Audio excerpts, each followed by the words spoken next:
Desde la antigüedad, los médicos, los clínicos en general, hacían abrir la boca y sacar la lengua a sus enfermos para ver si sobre ella existían algunas manifestaciones del proceso por el cual eran consultados. Pese a ello, muy poco se sabe sobre las enfermedades de la lengua, muy poco se ha escrito. Y en realidad la lengua es un órgano muy especial, con una anatomía muy particular, con sus papilas que le dan una fisonomía que determina la aparición de las llamadas enfermedades propias de la lengua a las que nosotros vamos a referirnos. Y si es tan fundamental las papilas en las manifestaciones de las enfermedades propias de la lengua, vamos a hablar primero de ellas. ¿Cuántas clases de papilas existen en la lengua? Existen las papilas piriformes, las papilas fungiformes, las papilas caliciformes, las papilas foliadas, y hay otras papilas llamadas hemisféricas o simples que solamente se ven en el microscopio. En cambio, las otras 4 se ven clínicamente. ¿Qué son las papilas filiformes?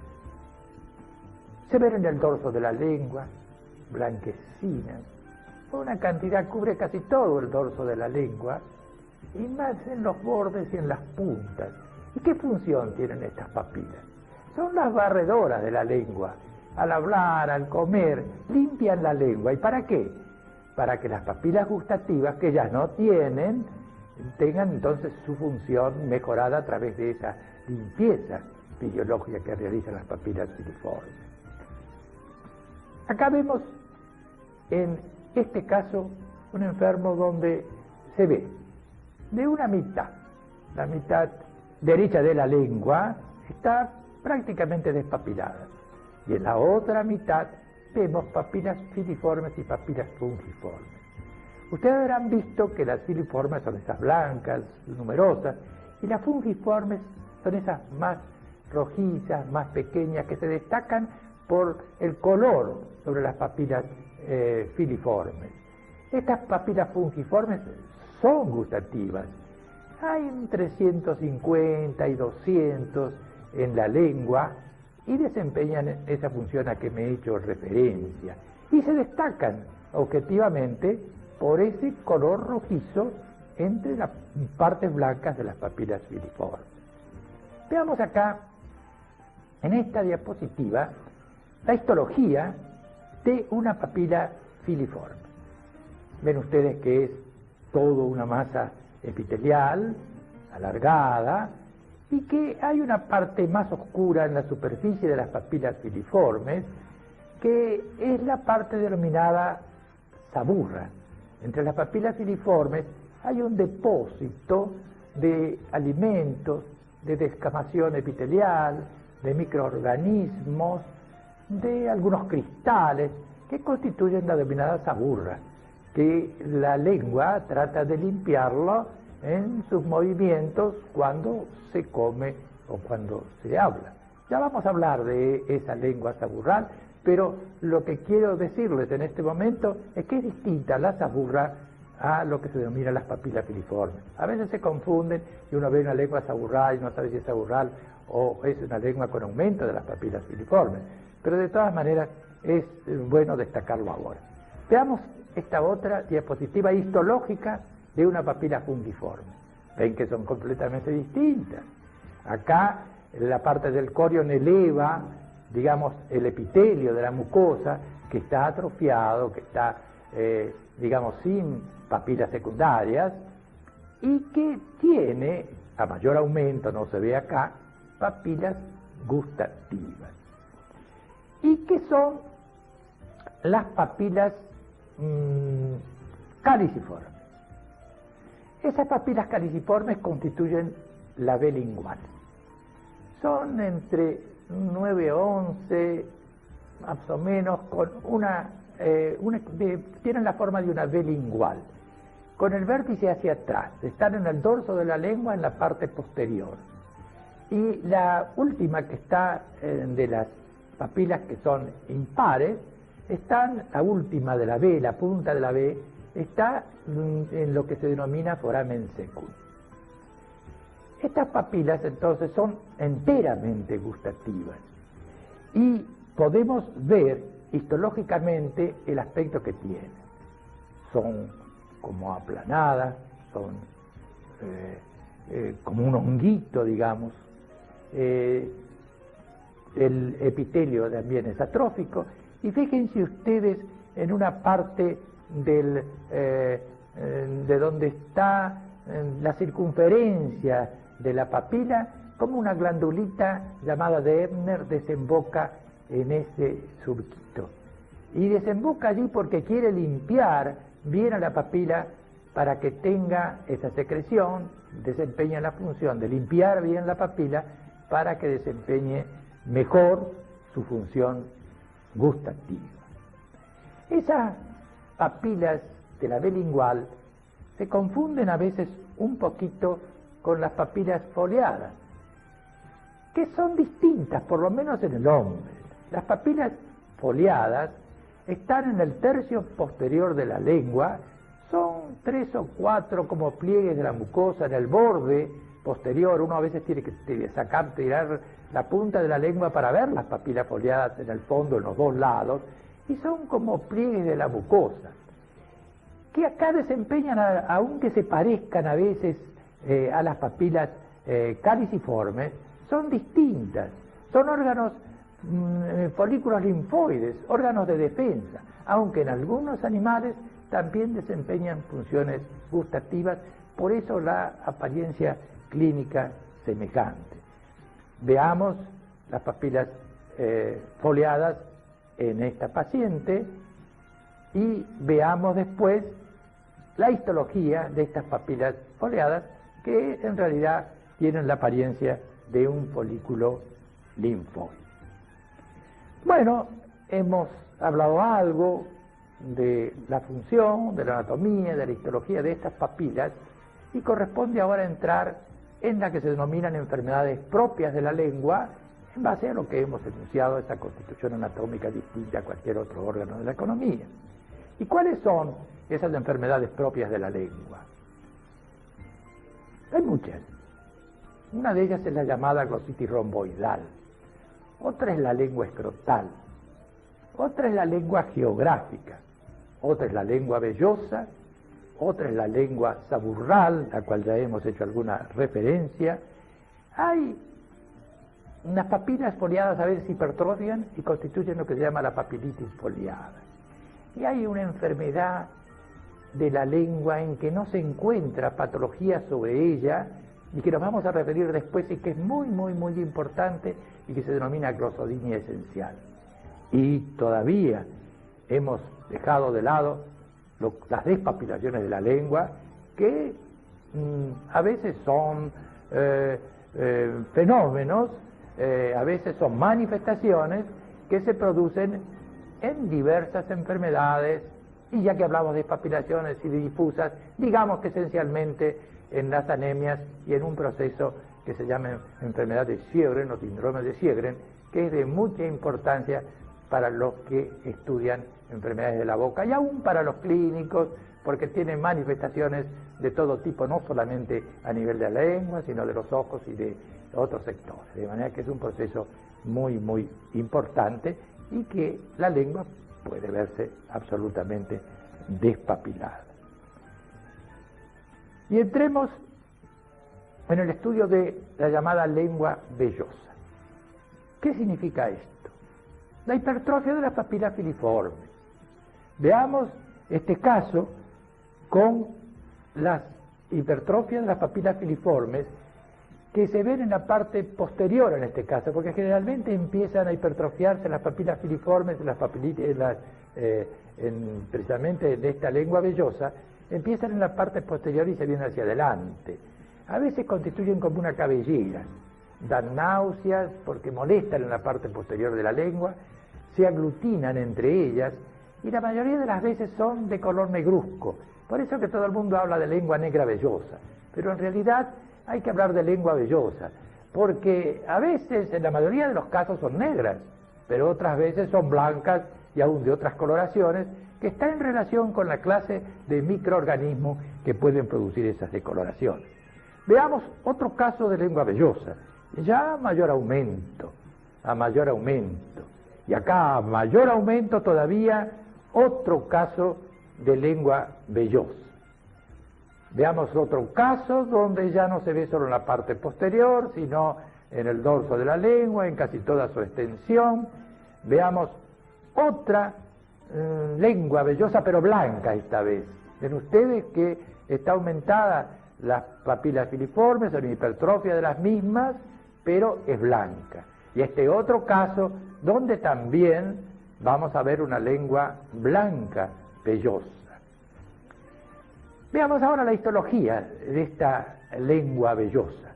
Fíjense, en esta diapositiva histológica, a la izquierda hay un aspecto casi normal de las papilas filiformes, como mostramos anteriormente.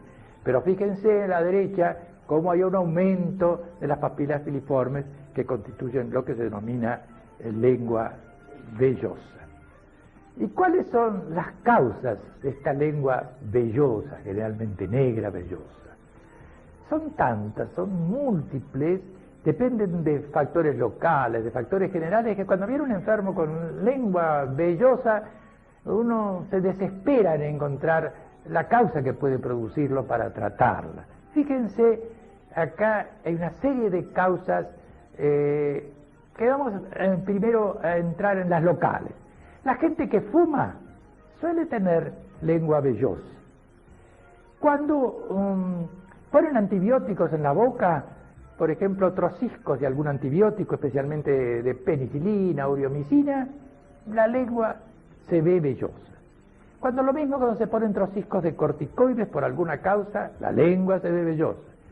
Dice que, interesante, la gente acostumbra a hacer muchas veces buches con alcalinos, con bicarbonato, borato de sodio, y cuando hacen esos buches muy repetidamente, que se usan bastante para tratar la candidiasis, que fíjense qué interesante que a su vez puede producir lengua vellosa, cuando se usan muchos de esos tópicos sin que exista la lengua vellosa producida por la candidiasis, sino por otras causas, puede aparecer la lengua vellosa. Y lo mismo lo que se acostumbran a hacer para limpiar su boca, buchecitos con agua oxigenada, etc. Ya dijimos que la cándida puede traer lengua vellosa. Y ahí es cuando damos borato y cura la cándida. Así que a veces el borato que trae la lengua vellosa, a veces cura la lengua vellosa cuando es producida por la cándida. Cuando hacemos radiaciones, por alguna causa, especialmente por un cáncer en la lengua, posteriormente a la radiación puede haber una lengua vellosa. Y otra cosa interesante, especialmente para los uruguayos, los que toman mucho mate suelen tener lengua vellosa. Y me refiero a los uruguayos, porque es clásico verlos en su país, con su termito en las plazas, en los colectivos, etcétera, tomando su mate. Acá somos muy materos, pero evidentemente los uruguayos no ganan. Y dentro de las causas generales de la lengua vellosa, volvemos a los antibióticos, especialmente la penicilina. Cuando se hace penicilina, se da a tomar o se hace inyectable, puede aparecer la lengua vellosa. Y lo mismo las sulfamidas, cuando se dan por vía oral, y lo mismo el corticoide, cuando se da por vía general. Y los diabéticos.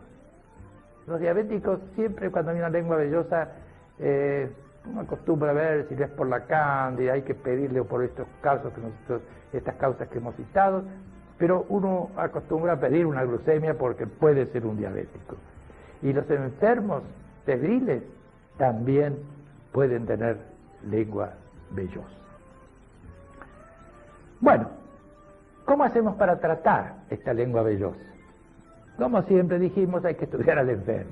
Si hay una etiopatogenia, y bueno, habrá que ver cuál es la causa que está provocando esta lengua vellosa, que como les digo, son tantas que a veces es imposible. Entonces, cuando es posible, tratamos la causa. Pero de todas maneras, siempre hacemos algún tratamiento que nos mejore la lengua vellosa. Uno diría cuando forman como cabelleras, y si las cortamos se vuelven a formar, de manera que no es un tratamiento.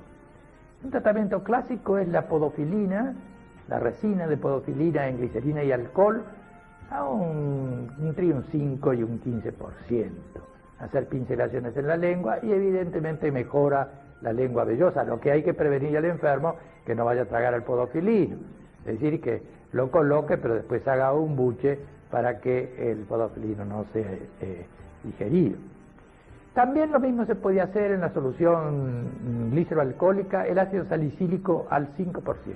Es un queratolítico y nos limpia, y lo mismo produce la urea, pero ya en proporción mayor, al 50%.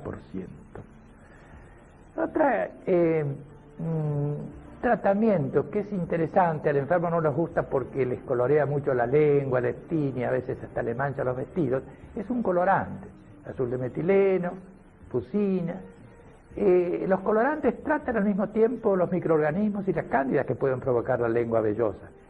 Y al mismo tiempo, aunque no sea determinado, digamos, por microorganismos, los colorantes, el azul de metileno, el violeta de genciana, al 1%, evidentemente son útiles en algunos casos. De todas maneras, no se olviden que hay que buscar en lo posible la causa.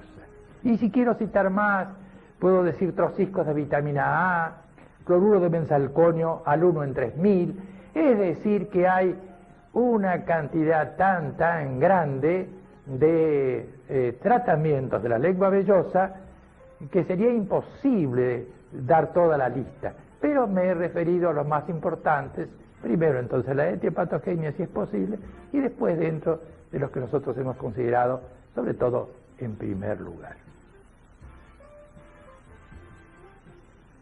Y ahora vamos a referirnos a la lengua saburral. Ya hablamos de lo que significaba la saburra, que era el depósito de descamaciones epiteliales, de microorganismos, de cristales, que estaban en la lengua entre las papilas filiformes o sobre las papilas filiformes.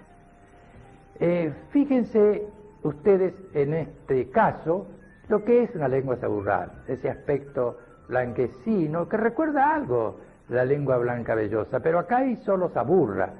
Y fíjense en este otro caso, como la saburra no está solo en la lengua, sino que acá la vemos sobre la encía. Y ¿cómo sé que es saburra? Yo lo puedo limpiar con una gasa, pero ustedes me dirán, sí, pero también la cándida, el mugué se puede limpiar con una gasa. Y bueno, es cuestión de hacer un examen a ver si hay cándida o no. En este caso es saburra. Y miren, en otro lugar donde hay saburra, y donde en ese mismo caso, visto en otro diapositivo, cómo yo limpié la saburra y queda absolutamente todo normalizado. ¿Y cuáles son las causas que traen la que denominamos lengua saburral? La saburra, ¿por qué se produce? Porque no se puede descamar ese epitelio, todas esas manifestaciones de saburra, no se pueden ir porque si no se come o no se habla. Entonces hay circunstancias fisiológicas o patológicas que no se come ni se habla. Por ejemplo, cuando uno se levanta de dormir, dice, tengo la lengua seca, tiene la lengua saburral, porque ni ha comido ni ha hablado. Las emociones, por ejemplo, traen lengua saburral, secan la boca y la lengua se pone blanquecina y saburrante. Y al revés, hablando mucho, llega un momento en que uno se seca la saliva y la lengua se pone saburral con cierta halitosis, que es lo mismo que sucede cuando uno se levanta, que tiene a veces mal aliento en la boca con halitosis. ¿Y en qué procesos? ¿Cuándo patológicamente se produce la saburra? En las enfermedades febriles. Cualquier enfermedad febril, lo primero que trae es una lengua saburral. Y en las serostomías. Es decir, las serostomías, una enfermedad de Sjögren, por ejemplo, que ya hemos citado, serostomías de otras causas, especialmente cuando se toman medicaciones antiansiosas, antidepresivas, que traen una serostomía y que pueden ser lengua saburral. En los que se operan y bueno, no están a dieta y no hablan poco, entonces la lengua se pone saburral. Y en el proceso donde más se observa hasta la lengua llamada del oro hay dos procesos. En la obstrucción intestinal y en la uremia. Ahí es cuando la lengua realmente es aburral y se denomina lengua del oro. ¿Y cómo tratamos la lengua saburral? Casualmente, eliminando, limpiando bien la boca, haciendo un buen aseo de la boca, se elimina la saburra, y también comiendo o hablando, haciendo buchecitos, aún con agua, la boca vuelve, digamos, a su normalidad, y desaparece la saburra si uno hace una buena limpieza y elimina las causas fisiológicas o patológicas que la han provocado. Y pasamos ahora a otro tipo de enfermedad propia de la lengua, que es la lengua escrotal. Se denomina así porque se parece un poco a la morfología, al aspecto del escroto. Son muchos surcos que se ven sobre la lengua y tiene una sinonimia, tiene, digamos, otras denominaciones como lengua plisada, lengua plegada o montañosa, y hasta algunos llaman lengua fisurada. En realidad no está bien llamarla lengua fisurada, porque lo que vemos en la lengua escrotal son surcos. La fisura ya no es distinta de un surco. Cuando el surco pierde su epitelio, se fisura. Eso ocurre en la lengua escrotal, que además es grande y puede fisurarse y en ese momento doler, porque realmente no molesta, pero cuando se fisura duele. Pero la fisura es una complicación y no debería llamarse, digamos, no debería ser una sinonimia de lengua escrotal. Miren este caso de lengua escrotal. El surco está lleno de surcos, con un surco central y surquitos laterales. A veces los surcos son horizontales, otras veces van de arriba a abajo y de adentro a afuera, y a veces tienen aspecto geográfico, digamos, como en este caso que estamos mostrando. Miren la histología de esos surcos. ¿La ven acá como una depresión en el corte histológico? ¿Y cuáles son las causas que producen esta lengua escrotal? Digamos que a veces en el 1% de la población de personas sanas hay lengua escrotal, de manera que es una lesión malformativa, que aparece no asociada con otras enfermedades, pero en otras ocasiones, cuando hay lengua escrotal, hay que ver si no está asociada a otros procesos.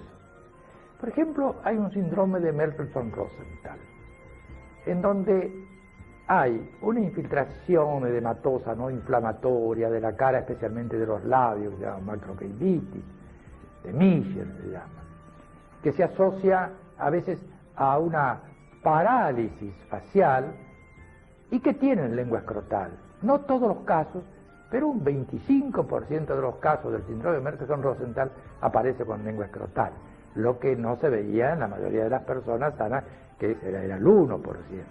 Verá que ahí es muy importante porque forma parte de la triada del síndrome de Merkelson-Rosenthal. Hay otros procesos donde se puede asociar la lengua escrotal. En los oligofrénicos como una lesión malformativa, asociada a otras manifestaciones, síndrome de Down, etc. El mogolismo, por ejemplo. En algunas enfermedades, genodermatosis, como el xeroderma pigmentoso, ahí aparece generalmente la lengua escrotal. Y en algunos otros procesos ya de menor importancia que las que hemos citado. Entonces, tenemos primero a considerar si es una lengua escrotal que no tiene ninguna manifestación y que no se asocia a otro proceso. Que no da dolor porque no se ha fisurado. Bueno, allí no hay que hacer nada, por supuesto. Si hay fisura, sí. Allí hay que poner por lo menos un corticoide en una hora base que sea adhesiva para que la saliva no lo quite, un corticoide al 0,5% o al 1%, para que la fisurita entonces se desinflame y desaparezca. ¿Y qué importancia tiene en otros momentos, cuando no es fisiológica, en otros casos, es la asociación con esas enfermedades a que hemos hecho referencia? ¿Y qué tratamiento tiene? Ninguno prácticamente. Sacando de el caso que se fisure, no podemos modificar una malformación como es la lengua escrotal. Vamos a otra enfermedad propia de la lengua, y que es la lengua geográfica. Se denomina también glositis exfoliativa y marginal, porque en la margen aparece un bordecito como exfoliándose, como van a ver ustedes en el primer caso que voy a mostrar después. Y también se llama descamación marginada y aberrante en áreas, porque es una descamación, tiene un margen, y es aberrante. ¿Qué significa aberrante? Que puede estar en un lado, de pronto pasa a otro, de pronto pasa a otro, es decir, que en horas, días, a veces en horas, aparece en un lado y se va para otro. Entonces, y además, ¿qué importancia tiene esta sinonimia de no decir lengua o glositis, sino descamación marginada y aberrante en áreas? Porque este mismo tipo de lesión se puede ver fuera de la lengua, en cuyo caso se denomina glositis ectópica, que no es tan correcto, porque glositis ectópica estamos diciendo que está en la lengua y que no está en la lengua, está en otro lado. Miremos diapositiva, este caso que está en una diapositiva, donde vemos la lengua geográfica. Veamos, hay varios elementos de lengua geográfica sobre la lengua. Vemos que parecería que faltan las papilas en el centro, que tiene un margen, como se compara a veces a un hojaldre, el bordecito ese que tiene. Empieza en realidad como una pápula que se abre como una flor. Y entonces el centro se va curando y va siguiendo por la periferia, se va uniendo unas con otras, de pronto desaparece en un lado, aparece en otro. Miremos otro caso de lengua geográfica. Este es otro caso de lengua geográfica. Y este es otro caso de lengua geográfica, con las características que ya hemos señalado. Y miren este otro caso, que es bastante difícil hacer el diagnóstico de lengua geográfica, porque apenas hay un bordecito en la parte posterior del borde derecho de la lengua. Y vimos otro caso con las múltiples manifestaciones de lengua geográfica, y otro caso, otro enfermo, también con las mismas manifestaciones. ¿Y qué denominamos lengua geográfica ectópica? Precisamente la que está fuera de la lengua. Miremos este caso. Este es un enfermo que tenía sida y que nosotros encontramos, no estaba citado como una de las lesiones que se pueden ver en el SIDA dentro de la boca, de manera que fue un descubrimiento que hicimos nosotros, casualidad, pero que tomamos todos los recaudos para establecer exactamente si era una lengua geográfica, y lo fue. Entonces lo publicamos, un caso de lengua geográfica en un SIDA, pero ectópica, ya no estaba en la lengua, sino, como ustedes ven, está fuera de ella. ¿Y con qué se puede asociar muchas veces esta lengua geográfica? Con la escrotal. Yo no lo quise decir antes porque no habíamos hablado de la geográfica, pero con la lengua escrotal es muy común, casi el 50% de lengua escrotal se asocia con lengua geográfica. Y miremos, antes de decir cuáles son las causas de esta lengua geográfica, miremos esta histología. Vemos que hay una cantosis, que es lo que predomina en esta diapositiva, que vendría a ser el borde de la lesión.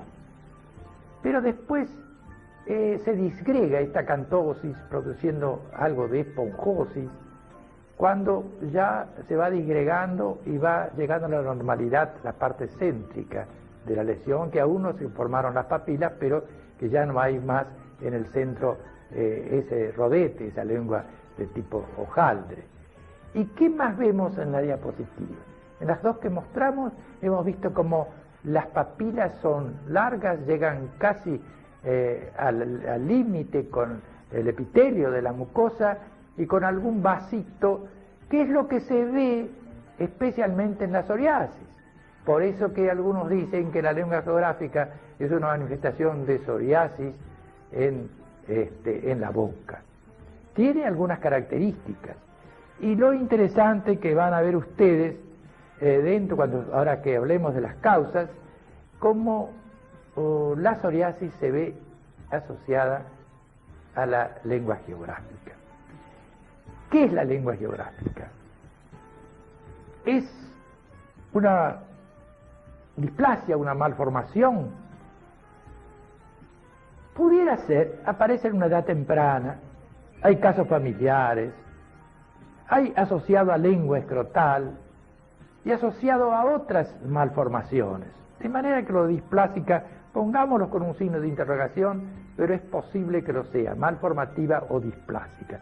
No la displasia epitelial, que es otra cosa, que eso es, cuando hablamos de precáncer, hablamos de displasia epitelial. Acá estamos hablando de displasia como sinónimo de malformación. ¿Será adquirida? Tiene un carácter dinámico, eso que está en un lado, que está en otro, y hay un componente emocional que a veces hace aparecer la lengua geográfica. ¿Podrá ser adquirida? Puede ser. Y podrá estar vinculado a algo genético. Por ejemplo, se la había asociado a la psoriasis, como yo le dije. Se la había asociada, y hasta tiene una histología parecida a la psoriasis, se la había asociada a asma, a eczema seborreico. De manera que es posible que genéticamente estos procesos que son de tipo genético, donde hay un HLA determinado para cada una de ellas, pudiera ser que tenga alguna vinculación esta lengua geográfica con lo que acabamos de explicar. Quiere decir que no estamos seguros si esta lengua geográfica es una malformación o es una lesión adquirida, o las vinculaciones que puede tener genéticamente con otros procesos que hemos mencionado. ¿Y cómo se trata la lengua geográfica?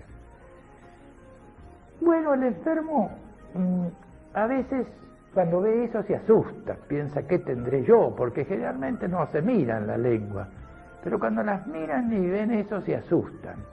Y van al médico, y algunos médicos la conocen, otros no la conocen bien. Estomatología es una especialidad que muchas veces no se conoce como otras disciplinas, pero de todas maneras se inquietan y bueno, ¿y qué es lo que está pasando acá? ¿Qué es lo que ocurre?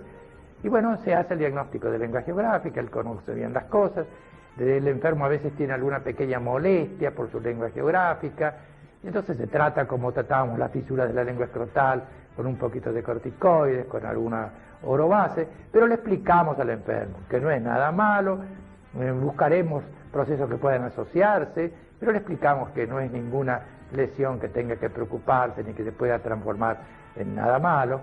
Así que tenemos que conformar al enfermo sacándolo muchas veces de lo que él considera un proceso muy importante.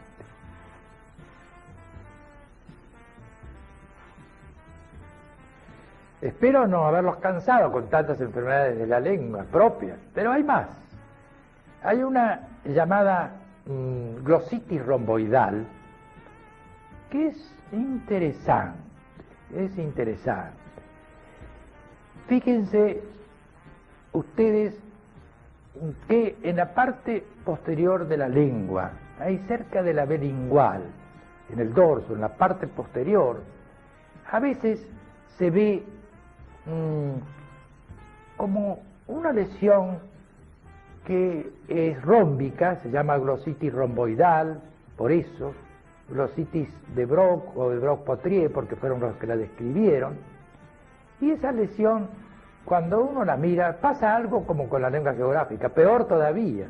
Se ve eso y generalmente el médico, veamos este diapositivo, generalmente el médico se asusta. Este es un caso que tiene precisamente la lengua de Potrier o la lengua romboidal.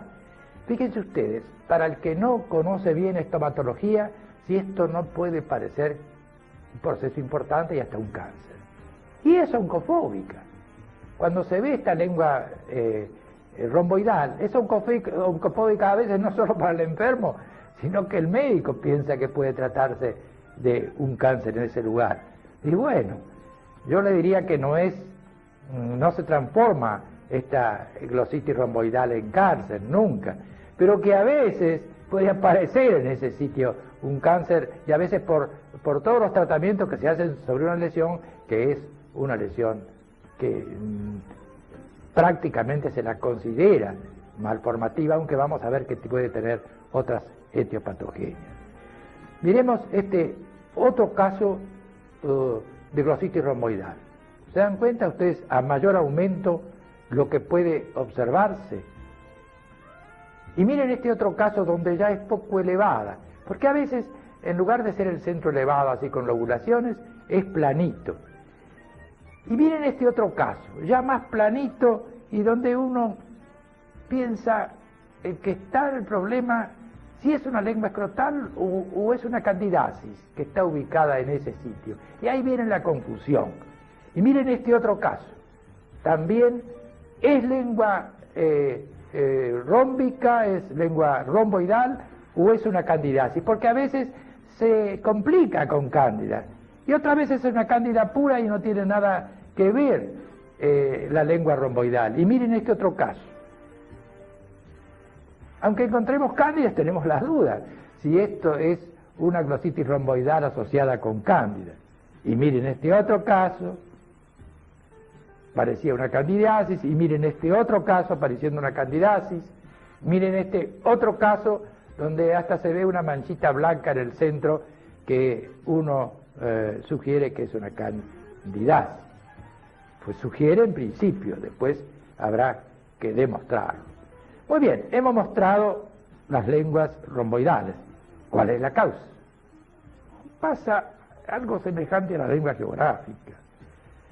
Siempre se dijo que esta glositis romboidal era por persistencia del tubérculo impar. Eso está en todos los libros clásicos. La lengua se forma por una parte central posterior y dos partes laterales. Entonces esa parte central posterior se llama tubérculo impar, y al persistir, al estar un poquito más elevado, entonces constituye lo que se denominaba clásicamente lengua glositis romboidal, porque era por persistencia del tubérculo impar. Pero, en primer lugar, me llamaba la atención a mí, cuando veía enfermos, yo mandé a uno de mis discípulos a que viera todos los hospitales de niños, recorriera la sala a ver si encontraba glositis romboidal. No encontró. Recién aparecen después de los 15, 16 años. Entonces una malformación que aparezca después de los 15, 16 años. Puede haber, hay nevos tardíos, pero es una cosa que uno ponía en duda. Y después de trabajos que aparecieron demostrando ya más modernos, demostrando que no tenía nada que ver el tubérculo impar con la glositis romboidal, ya hicieron olvidar aquella cosa clásica de la persistencia del tubérculo impar. ¿Vieron ustedes cuántas candidiasis se puede confundir, digamos, con la glositis romboidal? Le he mostrado muchos casos. Entonces, hay otras veces que hay un aspecto semejante cuando hay una anemia hipocrómica llamada anemia de Chevalier, hace ahí como un rombito, de manera que pudiera ser que sea un síndrome que fuera, por un lado, una malformación tardía, que aparezca después de los 15 y 16 años. Por otro lado, que haya candidiasis que puedan confundirse con ese tipo de glositis romboidal o que puedan asociarse, es decir, que pueda una cándida estar sobre una glositis romboidal. Y hay esos casos de anemia que yo he citado. ¿Quizá constituye un síndrome? No sabemos. Pero lo del tubérculo impar lo dejamos de lado, y que sea una malformación, es posible, una malformación tardía, y que a veces pueda confundirse con una candidiasis. ¿Y qué complicaciones puede tener esta glositis romboidal? Bueno, puede haber un carcinoma, como yo les dije. quizá a veces se molestan la zona, le ponen cosas, hasta algunos han recibido tratamiento de cáusticos, y eso da motivo a la aparición de un carcinoma, porque no es una lesión que se pueda transformar, no es un precáncer. Es oncofóbica, sí, pero no un precáncer. Pero a la aparición no la hemos visto. Y miremos este enfermo donde en el lugar de la lengua romboidal, eso que se levanta, ese como una lesión, un tubérculo que se levanta, bueno, esa era una papilomatosis florida, un cáncer de baja malignidad que se había instalado en ese sitio donde se pensó que era una glositis de Potrier y sobre ella se había hecho un cáncer. En realidad es un carcinoma sobre una glositis de Potrier, pero no que la glositis de Potrier, volvemos a repetir, sea un proceso cancerizable. Y como se trata esa lengua romboidal, y bueno, ¿cómo vamos a tratarla? Si es una malformación, no tiene tratamiento, no tiene tratamiento. Hay que explicarle al enfermo que no es nada malo, y si hay una cándida, por supuesto, tratar la cándida. Y ya vamos llegando al final.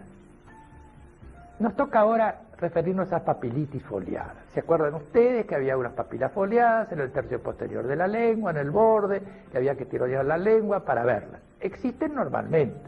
Son 3 o 4 pliegues de la mucosa, con una histología de un folículo linfoide, como yo les mostré, pero que a veces se inflama y aparece grande. Y entonces son oncofóbicas. Miren este caso, más o menos normal, y miren este otro caso, qué proceso que se ha formado ahí, se ha inflamado ese folículo linfoide. Y entonces da la sensación de algo raro, y como es un lugar que se mira menos todavía que el dorso de la lengua, porque hay que ir a buscarlo, entonces cuando se ve eso, bueno, realmente entra una desesperación porque se cree que está frente a un proceso muy grave. Y miren este otro caso, cómo son enormes las papilas foliadas, por eso se llama papilitis foliada. ¿Y cuáles son las causas? No es fácil determinarlas. A veces son focos sépticos faciales, digamos, dentarios, sinusales, amigdalinos, y otras veces algún proceso digestivo que hace que aumenten estas papilitis foliadas. Y el enfermo también se los molesta, como la glositis romboidal.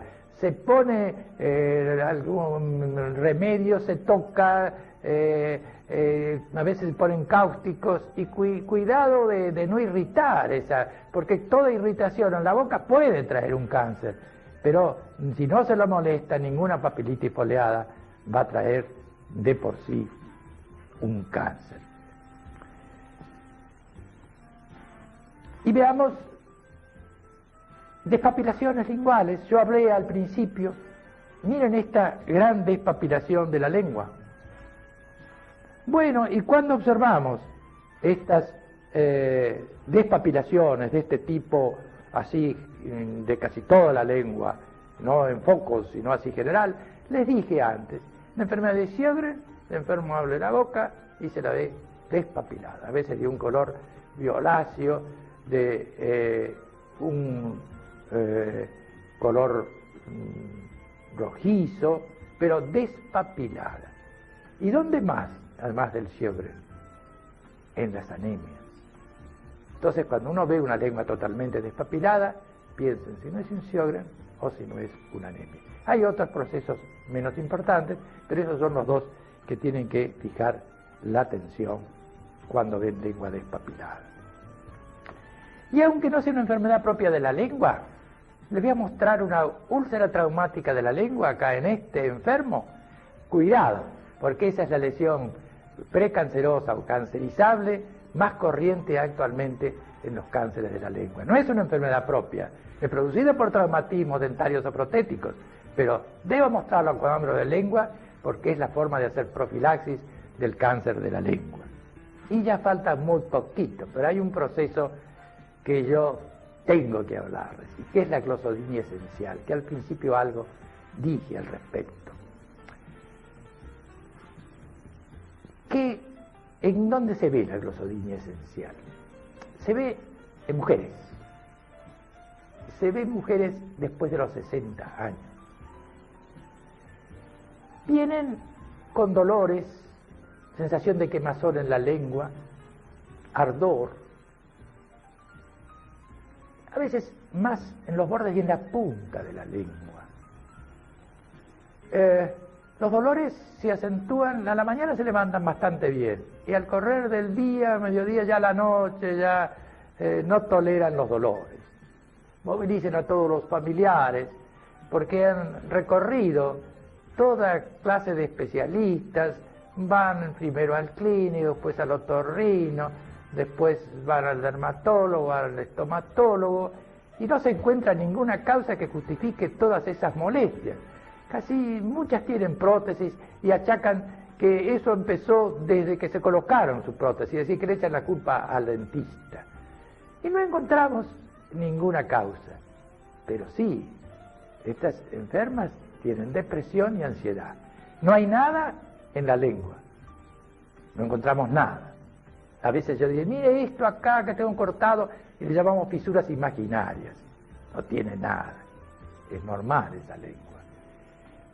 Buscamos toda la parte general, porque un diabético o alguien que tenga una neuralgia puede doler de la lengua. A veces son estomatodinia, no solamente duele la lengua, sino duele de otras partes de la boca. En el labio, por ejemplo, manifiestan en la lengua y a veces en la mucosa del labio. ¿Y qué pasa? ¿Qué sucede con estas enfermas? Sufren y tienen a toda la familia a su disposición, pero tienen su ansiedad y su depresión. Y eso es lo que hay que tratar. Nada en la boca, nada general, pero sí algo hay. No es tan esencial, porque hay algo psíquico. Es esencial si consideramos que lo psíquico es esencial. Bueno, son casos de todos los días.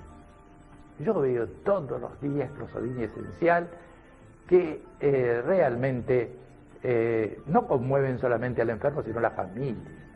Hay casos y leyendas, o cuentos, mejor dicho, donde es una tragedia familiar la que tiene esta clozodinia esencial. Y la mayoría son italianas del sur o judías, más matriarcales seguramente.